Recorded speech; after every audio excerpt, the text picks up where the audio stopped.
Right now, there is a voice in your head reading these words. You didn't invite it. You didn't turn it on. It was already there when you woke up this morning. And it will still be running when you fall asleep tonight. It narrates your coffee. It replays your embarrassing moments from 3 years ago. It argues with people who aren't in the room. And sometimes, when things get really hard, it whispers out loud.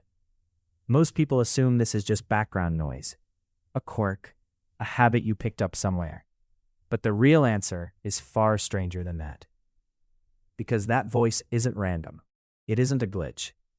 It is one of the most sophisticated cognitive tools your brain has ever developed, and understanding why it exists will change the way you think about thinking itself.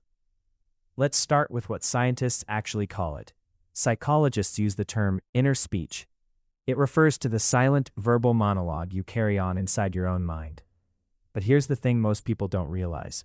Not everyone experiences it the same way. For some people, inner speech is constant and vivid, almost like a radio playing in a different room. For others, it is sparse, occasional, a few words here and there. Researcher Russ Hurlburt at the University of Nevada has spent decades studying what people are actually experiencing in their own minds, and his findings are striking. When he asked people to randomly sample their inner experience throughout the day, only about a quarter of their moments contained any inner speech at all. The rest was imagery, emotion, sensation. The voice is real, but it isn't running as constantly as most people believe. So when it does show up, what is it actually doing? The answer starts with a psychologist named Lev Vygotsky. In the early 20th century, Vygotsky watched something strange happen with children. Very young kids, the ones just learning to navigate the world, would narrate their own actions out loud while they played. They would stack blocks and say, "Now the blue one, now the red one." They would draw and describe every stroke as it happened. And then around age 7 or 8, this narration didn't disappear. It went underground. It became silent. It became the voice inside your head. Vygotsky called this private speech turned inward, and he argued that it was the moment when language and thought merged into something entirely new. The voice you hear today is the echo of a child learning to think out loud and then learning to think quietly. But why did that process happen in the first place? Why does your brain use language to talk to itself at all? Here's where it gets interesting. Your brain is constantly making predictions. Every second, it is generating a model of what is about to happen and comparing that model to what actually does happen. This is not a metaphor. Neuroscientist Carl Friston at University College London has shown that the brain is not a passive receiver of information. It is an active prediction machine, always anticipating, always updating. And one of the most powerful tools it uses to run those predictions is language. When you narrate your own experience, you are doing something remarkable. You are forcing a structure onto the noise. You are chunking the uncertain into something your brain can actually process. Think about the last time you had a decision to make. Not a small one, a real one. Where to live, whether to stay in a relationship, whether to take a risk on something that mattered to you. What did you do? At some point, almost certainly, you started talking to yourself about it. Maybe out loud in the shower, maybe silently on a long drive. And the talking wasn't just a symptom of thinking, it was the thinking. Language allowed you to hold two options in place at the same time, examine them, test them, and then move. Without the voice, the decision would have stayed a fog. This is what psychologists call the scaffolding function of inner speech. The voice builds temporary structures so your mind can stand on them. But there's another function that surprises people even more. Your inner voice isn't just a thinking tool, it is an emotional regulation system. Psychologist Ethan Kross at the University of Michigan has done extensive research on something he calls self-distancing. When people are overwhelmed by an emotion, one of the most effective things they can do is shift how they talk to themselves. Instead of saying, "Why am I so scared?" they say, "Why are you scared?" They use their own name. They step outside themselves linguistically, and the moment they do, the emotional response measurably decreases.